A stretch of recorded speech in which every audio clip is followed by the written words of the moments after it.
Now, if you're a normal, smart, intelligent adult, you will look at the Bible as a whole. You will not take one verse out of context, one verse out of scripture, and make it try to prove a point that you are trying to prove. What you do is you read the whole passage and you see what the whole passage is talking about. You cannot take one verse out of the whole passage and make it mean something completely different. If you take a look at the scenario here, Jesus is talking to his disciples.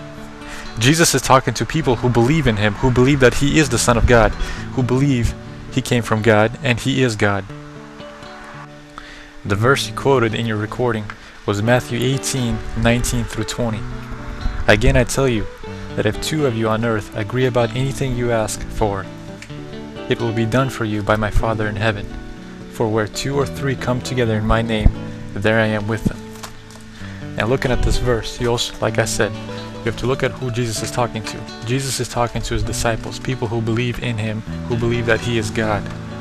Jesus is not talking to atheists or people who think Jesus is just someone they can simply put to the test. What you are doing here is you are testing God. You want him to appear physically in front of you so you can believe that he is true.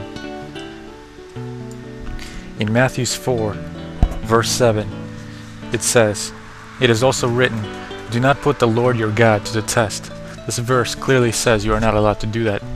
Back in the Bible days, there was a very similar group of people who walked around who did not think Jesus was the Son of God, who thought he was just simply some prophet. And they always walked around looking for opportunities to stump Jesus on what he says. On one occasion, they wanted Jesus to perform a miracle for them in order for them to believe. Because they don't just simply believe, they want Jesus to do some crazy hocus-pocus magic in order for them to believe. One time they came up to him in Matthew 13, verses 38 and 39. And it says, "Then some of the Pharisees and the teachers of the law said to him, 'Teacher, we want to see a miraculous sign from you.' He answered, 'A wicked and adulterous generation asks for a miraculous sign, but none will be given to it.'" This is basically the same thing you are asking. You want Jesus to physically appear in front of you so you can see some miracle and believe that Jesus is true. Also in John chapter 20, verse 29, Jesus is talking to Matthew, one of his disciples. Then Jesus told him, "Because you have seen me, you have believed. Blessed are those who have not seen me and yet have believed." The reason Jesus appeared to so many people after his crucifixion is because simply these were the people that saw him get crucified, and he only had a short time on earth left before he went back to heaven.